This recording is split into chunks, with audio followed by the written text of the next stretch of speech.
કેબિનેટમાં ટેકાના ભાવ મંજૂર. મગફળીનો ટેકાનો ભાવ 1503 રૂપિયા પ્રતિ મણ નક્કી કરાયો. 2025 કરતા મગફળીના ટેકાના ભાવમાં 51 રૂપિયા વધારો કરાયો છે. તુવેરના ટેકાના ભાવમાં પ્રતિ મણ 90 રૂપિયાનો વધારો થયો છે. 2026 માટે તુવેરનો ટેકાનો ભાવ 1690 રૂપિયા પ્રતિ મણ. બાજરીનો ટેકાનો ભાવ 580 રૂપિયા પ્રતિ મણ. મગનો ટેકાનો ભાવ 1756 રૂપિયા પ્રતિ મણ. અડદનો ટેકાનો ભાવ 1640 રૂપિયા પ્રતિ મણ. સોયાબીનનો ટેકાનો ભાવ 1141.6 પ્રતિ મણ નક્કી કરાયો છે. તો ખેડૂતો માટે આવ્યા છે સારા સમાચાર. મગફળીના ટેકાના ભાવમાં વધારો થયો છે, 51 રૂપિયાનો વધારો અહીંયા. અને આ ભાવ વધારા સાથે ખેડૂતો પણ અત્યારે ખુશ જોવા મળી રહ્યા છે, કારણ કે જે ઉપજ તેઓએ મેળવી હશે તેના તેમને સારા ભાવ મળશે. करीब जितने भी खरीफ के क्रॉप्स हैं उन सब में कॉस्ट प्लस 50% या 50 से अधिक टोटल 2,60,000 करोड़ रुपए किसानों को पे आउट जाएगा इस पूरे फैसले से. और इस साल का एनुअल खरीफ प्रोक्योरमेंट होगा 824 लाख मिलियन मेट्रिक.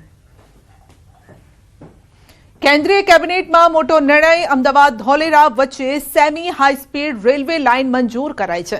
34 મિનિટમાં સરખેજથી ધોલેરા પહોંચી શકાશે. Sarkhej Dholera semi high speed double લાઇનને મંજૂરી અપાઈ છે. 20,665 કરોડની જોગવાઈ કરાઈ છે. અંદાજે 160 કિલોમીટર લાંબી semi high speed double railway line Sabarmati Sarkhej railway લાઇનનું કામ પ્રગતિ પર છે. 3 મેટ્રો સ્ટેશન સાથે કનેક્ટ થશે સેમી હાઈ સ્પીડની line. Sabarmati, Gandhigram, Rajivnagar metro station સાથે ઇન્ટિગ્રેશન 4 વર્ષમાં સંપૂર્ણ પ્રોજેક્ટ પૂર્ણ કરવાનો લક્ષ્યાંક છે. नेक्स्ट प्रोजेक्ट आज का जो अप्रूव हुआ वो हुआ सरखेज यानी अहमदाबाद से धोलेरा के बीच में एक semi high speed railway line, उसका आज अप्रूवल हुआ. बहुत ही इंपॉर्टेंट प्रोजेक्ट है ये जो एरिया है धोलेरा, ये सारा एरिया, ये बे ऑफ कैम्बे खंभात की खाड़ी है. ये खंभात की खाड़ी के इस तरफ बड़ौदा, सूरत, ये सब चीजें, बड़ौदा यहाँ पर है.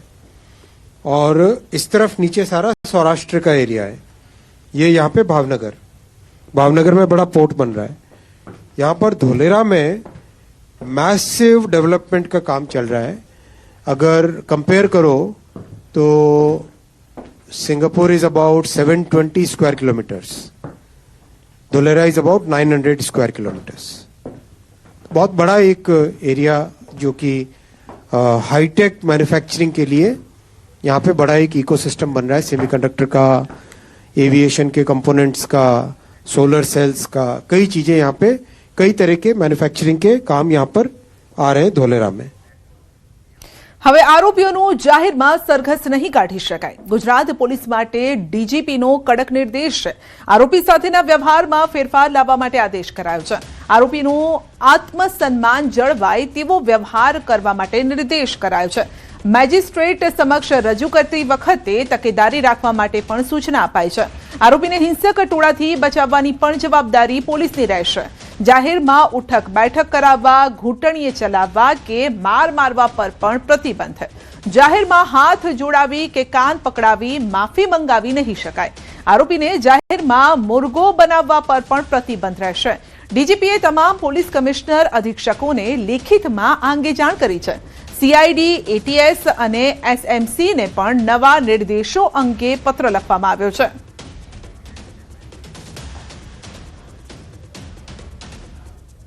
ગુજરાત પોલીસ માટે ડીજીપીનો કડક નિર્ણય. જાહેરમાં સરઘસ કાઢવામાં નહીં આવે. એક સમય હતો જ્યારે આપણે જોયું હતું કે આરોપીઓને જાહેરમાં સરઘસ કઢાતું હતું, જાહેરમાં માર મરાતો હતો. અને જાહેરમાં સરઘસ કાઢવાનો હેતુ પણ એ જ હતો જેથી લોકો તેમને ઓળખે અને તેમની દાદાગીરી ઓછી થાય, જે રોબ જમાવતા હોય અને તે લોકોને પણ ખ્યાલ આવે. તો આ માટે આ સરઘસ કાઢવામાં આવતું હતું. ઉઠક બેઠક કરાવવામાં આવતી હતી, કાન પકડાવવામાં આવતા હતા, હાથ જોડાવવામાં આવતા હતા, પરંતુ હવે તેવું નહીં કરી શકાય. નવસારીમાં હેલિકોપ્ટરનું ઇમરજન્સી લેન્ડિંગ ભાઠા ગામે હેલિકોપ્ટરનું ઇમરજન્સી લેન્ડિંગ કરાયું છે. હેલિકોપ્ટરમાં ખામી સર્જાતા લેન્ડિંગ કરવામાં આવ્યું છે. સુરત બાદ મુંબઈ જતા સમયે હેલિકોપ્ટરમાં ખામી સર્જાઈ હતી. ખામી સર્જાતા તાત્કાલિક ભાઠા ગામ સુરક્ષિત જગ્યામાં લેન્ડિંગ કરાયું છે. સમગ્ર મામલે કો પાયલટની સમય સૂચકતાના કારણે જાનહાનિ ટળી છે.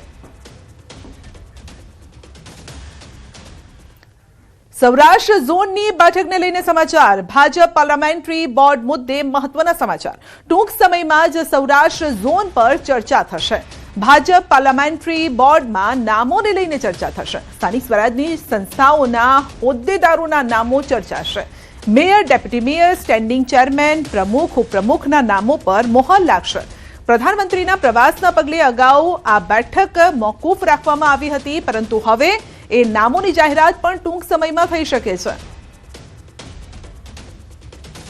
સ્થાનિક સ્વરાજ્યની ચૂંટણીમાં ભારતીય જનતા પાર્ટી દ્વારા રેકોર્ડ બ્રેક પરિણામ હાંસલ કર્યું છે અને આજે ભારતીય જનતા પાર્ટીની જે બાકી રહેલા જે ઝોનની જે છે તે અંતર્ગતની નિયુક્તિ માટે પ્રદેશ ભારતીય જનતા પાર્ટીની પ્રદેશ પાર્લામેન્ટરી બોર્ડ બેઠક જે છે તે યોજાવાની છે.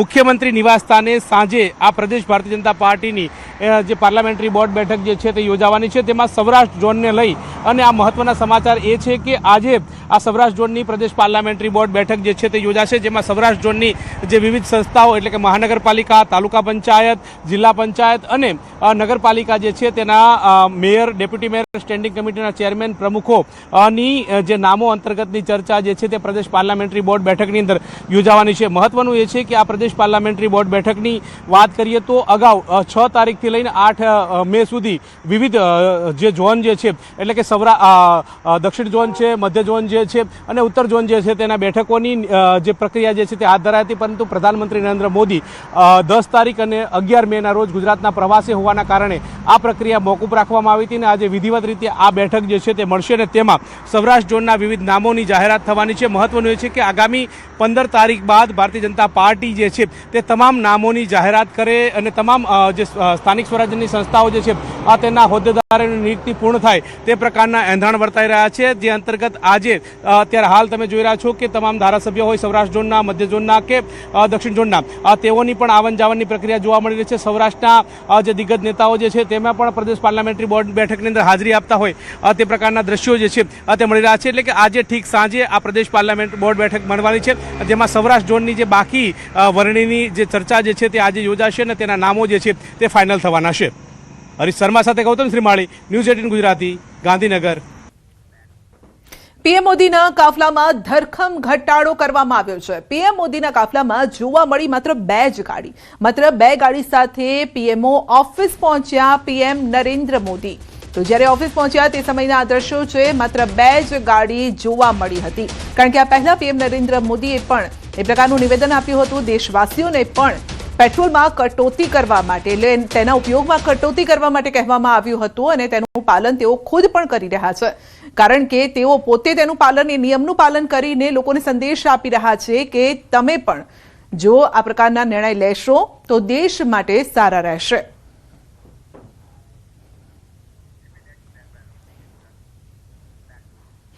અરવલ્લીમાં ફાયરિંગ કરનાર ઝડપાયો છે. મોડાસાના જીવણપુર પાસે બંદૂકથી કર્યું હતું ફાયરિંગ. કંપનીના એન્જિનિયરને મારી હતી, તો મારી ઇજ્જત કેમ નથી કરતો તેવું કહીને ફાયરિંગ કર્યું હતું. હવામાં અને જમીન પર ફાયરિંગ કરી રોફ જમાવવાનો પ્રયાસ કર્યો હતો. બંદૂકમાંથી ફાયરિંગની ઘટના સીસીટીવીમાં કેદ થઈ છે. દેવરાજસિંહ મહેન્દ્રસિંહ રહેવરની કરતૂત છે. ફરિયાદના આધારે ટીટોઈ પોલીસે આર્મ્સ એક્ટનો ગુનો પણ દાખલ કર્યો છે. એસઓજી પોલીસે આરોપીને કલાકોમાં ઝડપી લીધો છે અને પોલીસે એક રિવોલ્વર અને 37 કારતૂસ કબજે કર્યા છે.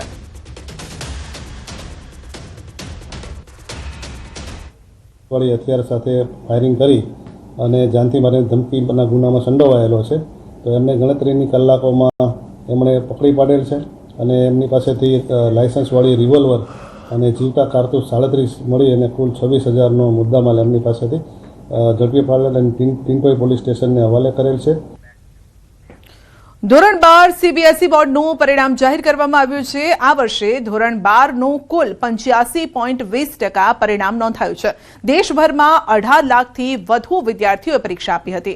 વિદ્યાર્થીઓ હવે ડીજી લોકર અને ઉમંગ એપ મારફતે પોતાનું પરિણામ જાણી શકે છે। પરિણામ જાહેર થતા વિદ્યાર્થીઓ અને વાલીઓમાં ખુશીનો માહોલ જોવા મળ્યો। વિદ્યાર્થીઓએ પોતાની મહેનતનું સારું પરિણામ મળ્યાની લાગણી પણ વ્યક્ત કરી છે। મારા 94% આવ્યા છે સીબીએસઈ ક્લાસ 12th કોમર્સમાં અને મારા અકાઉન્ટ્સમાં 100/100 છે। તૈયારી સારી કરી હતી, રાતે જાગીને બહુ મહેનત કરી હતી। સ્કૂલવાળા ટીચરો, અકાઉન્ટ્સમાં જતીન સર, ઝંખના મેમ બધાએ બહુ હેલ્પ કરી હતી, બહુ સારું રહ્યું। મારા 92.2% છે કોમર્સમાં, અકાઉન્ટ્સમાં મારા 99 છે અને બીએસટી અને ઇકોનોમિક્સમાં 88 છે। તૈયારી તો સારી એવી હતી, રોજે 8-10 કલાક તો વાંચતો હતો જ અને પરિવારનો ફૂલ સપોર્ટ હતો। રતનાલ પાસે કાર સળગી ગઈ છે। સીએનજી પંપની સામે માર્ગ પર કારમાં આગ લાગી છે।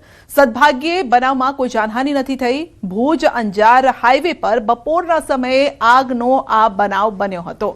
જો કે સામે જ સીએનજી પંપ પણ આવેલો છે। જો કે સારી વાત એ રહી કે વાહન ચાલક પણ ગાડીમાંથી નીચે ઉતરી ગયો। વડોદરાની એસએસજી હોસ્પિટલમાં કાળઝાળ ગરમી વચ્ચે કુલર કૌભાંડની ચર્ચાએ ચકચાર મચાવી છે। હોસ્પિટલમાં કુલરની ખરીદ કિંમત કરતાં વધુ ભાડું ચૂકવતા વિવાદ સર્જાયો। એક કુલરનું દૈનિક ભાડું આશરે 450 રૂપિયા નક્કી કરવામાં આવ્યું છે, જ્યારે કે 50 કુલરના ભાડા પેટે કોન્ટ્રાક્ટરને 22,500 રૂપિયા ચૂકવવાનો નિર્ણય લેવાયો છે। હવે આ હિસાબે મહિને લગભગ 7 લાખ રૂપિયા જેટલું ભાડું ચૂકવવાની કવાયત ચાલી રહી છે। સમગ્ર મામલે ઇન્ચાર્જ આરએમઓ ઝંખના પટેલે ગોલમોલ જવાબ આપતા વિવાદ વધુ ગરમાયો છે। બીજી તરફ સામાજિક કાર્યકર કમલેશ પરમારે સમગ્ર મામલે ઉચ્ચ સ્તરીય તપાસની માંગ કરી છે।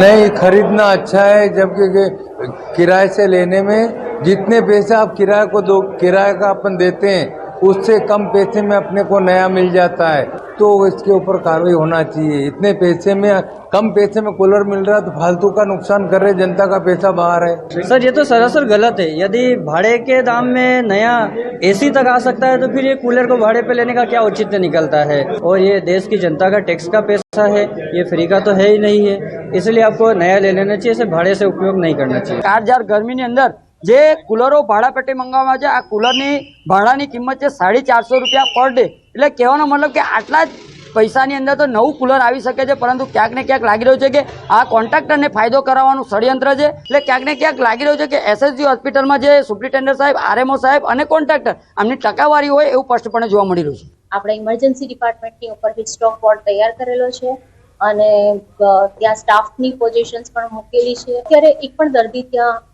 દાખલ નથી। હાલમાં અત્યારે 2 કુલર તો આપણે મૂકેલા જ છે, એટલે એવી કોઈ પ્રશ્ન બીજો કોઈ આવી શકે એવું નથી। વડોદરાની જાણીતી મિસ્ટર પફ બેકરી વિવાદમાં આવી છે। ખંડેરાવ માર્કેટ વિસ્તારમાં આવેલી બેકરીના કેક કાઉન્ટરમાં મરેલો ઉંદર જોવા મળ્યો અને ભારે ખળભળાટ મચી ગયો।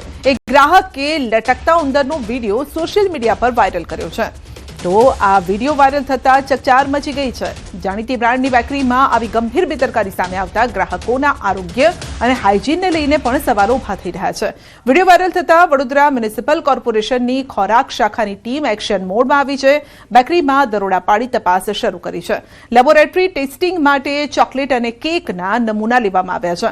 પ્રાથમિક તપાસમાં હાઇજીનની ખામી સામે આવતા મિસ્ટર પફની મુખ્ય શાખાને નોટિસ ફટકારી હાલ પૂરતી બંધ કરવામાં આવી છે। અધિકારીઓએ ચેતવણી આપી છે કે જો સંતોષકારક જવાબ નહીં મળે તો બેકરીનું લાયસન્સ કાયમી ધોરણે રદ કરવાની કાર્યવાહી પણ થઈ શકે છે। મહેસાણામાં ટ્રિપલ તલાકના કેસમાં આરોપી પતિ ઇમરાન મંસૂરીને 1 વર્ષની કેદ ફટકારવામાં આવી છે। તો મહેસાણા જ્યુડિશિયલ કોર્ટે ઐતિહાસિક ચુકાદો આપીને સજા ફટકારી છે। આરોપીને અલગ અલગ કલમો હેઠળ કુલ ₹10,000નો દંડ ફટકારાયો છે। આરોપીએ જાન્યુઆરી 2024માં પત્નીને માર મારીને 2 બાળકો સાથે તરછોડી દીધી હતી। પીડિતા મહિલાએ પોલીસ મથકે ફરિયાદ નોંધાવી છે। મહત્વનું છે કે ફરિયાદીના વકીલ ઉજાસ યાજ્ઞિકની દલીલોને ગ્રાહ્ય રાખીને કોર્ટે ચુકાદો આપ્યો। જે બાબતની ફરિયાદ રિઝવાના બાનુ દ્વારા નોંધવામાં આવેલી, જે ફરિયાદ અહીંયા મહેસાણા જ્યુડિશિયલ કોર્ટમાં ચાલી જતા આ ફરિયાદના અનુસંધાને નામદાર કોર્ટે બધા પહેલુઓનો તપાસ કરી અને આવા પ્રકારના કિસ્સાઓ સમાજમાં વધે નહીં અને એનું એક રિસ્ટ્રિક્શન થાય તે બાબતની ફરિયાદ કરી અને આરોપીને 1 વર્ષની સજા અને 10,000 સુધીનો દંડ કરેલો છે. અમદાવાદના કુબેરનગર વિસ્તારમાં લગ્ન પ્રસંગ દરમિયાન જમણવારમાં પીરસાયેલા પુલાવની ગુણવત્તાને લઈને કન્યા પક્ષ અને વર પક્ષ વચ્ચે વિવાદ સર્જાયો. બાદમાં બંને પક્ષ વચ્ચે મારામારી થઈ અને જેમાં છરીથી હુમલાના આક્ષેપ પણ થયા. ઘટનામાં કન્યા પક્ષના કેટલાક સભ્યો ઇજાગ્રસ્ત થયા હતા અને સોનાના દાગીના ગુમ થયાની ફરિયાદ પણ નોંધાઈ. બંને પક્ષે સામસામી ફરિયાદ નોંધાવતા મેઘાણીનગર પોલીસે ગુનો નોંધી 2 આરોપીની ધરપકડ કરીને તપાસ હાથ ધરી.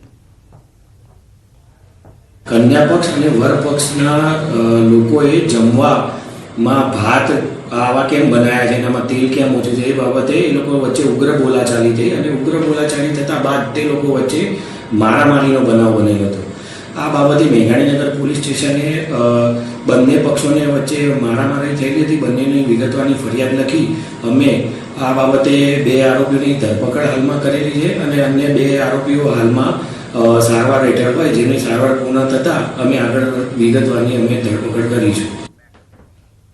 સોના ચાંદીના ભાવ એકદમથી વધી જતા તેની અસર ખરીદી પર જોવા મળી છે. અમદાવાદના જ્વેલર્સની દુકાનમાં ગણ્યા ગાંઠિયા લોકો જ ખરીદી માટે પહોંચી રહ્યા છે.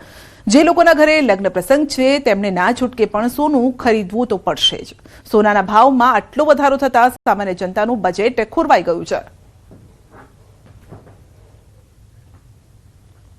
સોના ચાંદીના ભાવમાં ઉત્તરોત્તર વધારો થઈ રહ્યો છે, પરંતુ પરિવાર પર કેવી રીતે અસર પડી રહી છે તે વિષય પર વાતચીત કરવા માટે અત્યારે હું અમદાવાદના એક જ્વેલર્સમાં, નામાંકિત જ્વેલર્સમાં છું અને મારી સાથે જે પરિવાર છે તેમની સાથે વાતચીત કરીશું. ઘરમાં કોનો પ્રસંગ છે કહેશો? મારા સનના મેરેજ છે. ઓકે, દીકરાના મેરેજ, બાબાના મેરેજ છે. હા, અને 27 જાન્યુઆરીમાં મેરેજ આવે છે એના, એટલે 2027 જાન્યુઆરીમાં મેરેજ આવે છે. બિલકુલ. જે ભાવ વધારો આવ્યો છે ઉત્તરોત્તર દરેક પરિવારને મોંઘું તો પડી જ રહ્યું છે, પણ આપણી સંસ્કૃતિ પારિવારિક તરીકે વ્યવહારિક રીતે આપણે લેવું જ પડે, એમાં કોઈ ચાલવાનું નથી બેન, કમ્પલસરી. મેરેજમાંથી કહું છે સોનાની વસ્તુ એવી છે કે ભાવ તો ઉત્તરોત્તર વધતો જ રહેવાનો છે, પણ એનું પહેલેથી પ્લાનિંગ ચાલતું જ હોય છે. બાળક જન્મે ત્યારથી એના માટે થોડું પ્લાનિંગ ચાલતું જ હોય છે બેન, અને દરેક પાસે સ્ટોક પડ્યો જ હોય છે. ક્યારેક જૂનું સોનું વેચીને પણ નવું સોનું લેવું પડતું હોય છે, પણ પ્રસંગ સાચવવા માટે આ બધું જ કરવું પડતું હોય છે આપણી સંસ્કૃતિ પ્રમાણે. સોનામાં આમ તેમ કરીશું એમ, એવી રીતે કે ભાઈ આપણું જે બજેટ હતું એ બજેટ થોડું ખોરવાઈ ગયું અમારું એમ, એવી રીતે એકદમ જ ભાવ વધી ગયા છે એમ. એટલે તમારે જ્યારે લગ્ન થયા હશે ત્યારે શું ભાવ હતો સોનાનો અંદાજિત કઈ યાદ હશે તમને? અંદાજે 6,000 રૂપિયાની આસપાસ હતું. અત્યારે ભાવ એકદમ જ વધી ગયો છે. જે સોનું મળતું હતું તેનો ભાવ 1,65,000 જેટલો થઈ ગયો છે અને તેને કારણે આવા અનેક પરિવારો છે કે જેમના બજેટ ઉપર ક્યાંક ને ક્યાંક અસર તો જોવા મળશે, પરંતુ હવે જૂનું સોનું લઈને લોકો નવો સોનાની ખરીદી પણ કરતા જોવા મળી રહ્યા છે. જેના લગ્ન પ્રસંગ હોય, ઘરે કોઈ પણ પ્રકારનો પ્રસંગ હોય તો હવે લોકો જૂનું સોનું લઈને આવે છે, નવા સોનાની ખરીદી છે એ પ્રકારે એડજસ્ટમેન્ટ કરીને કરતા જોવા મળી રહ્યા છે. કેમેરા પર્સન પંકજ મકવાણા સાથે દીપિકા ખુમાણ, ન્યૂઝ 18 ગુજરાતી, અમદાવાદ.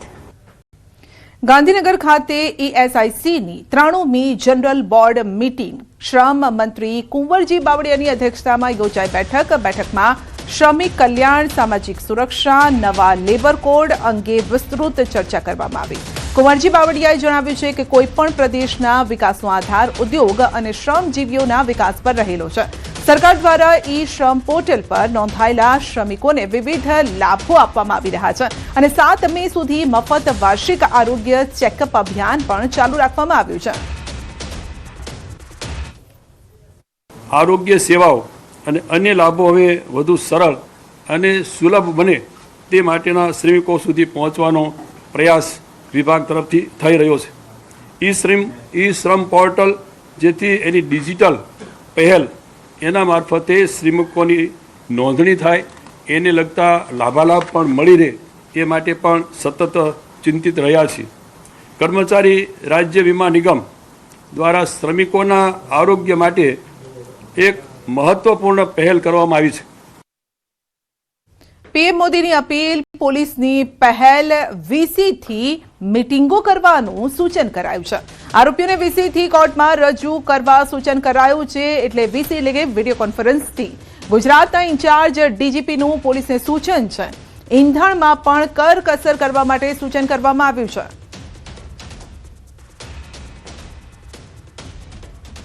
ખાસ કરીને જે વિડીયો કોન્ફરન્સિંગ માધ્યમથી જે આઈઓસને સંબંધિત કોર્ટોમાં રજૂ કરવા અને જે વિટનેસ ડિપોઝિશન જે સેન્ટર્સ આપણે બનાવ્યું છે એ મારફતે આઈઓસ તપાસનીસ અધિકારી કોર્ટોમાં રજૂ થાય અને જે કૈદીઓ જે કોર્ટોમાં રજૂ થવાના છે એ વિડીયો કોન્ફરન્સિંગ મારફતે થાય એ રીતે સૂચના આપવામાં આવેલી છે. અને ભારે એમાં પણ મૂકવામાં આવ્યું છે કે જે મીટિંગ્સ છે જે જિલ્લા લેવલની હોય, રેન્જ લેવલની હોય અથવા હેડ ઓફિસ લેવલની હોય એ વર્ચ્યુઅલ મીટિંગ્સ થાય એ બાબતમાં પણ આપણે વ્યવસ્થિત રીતે સૂચના આપવામાં આવેલી છે.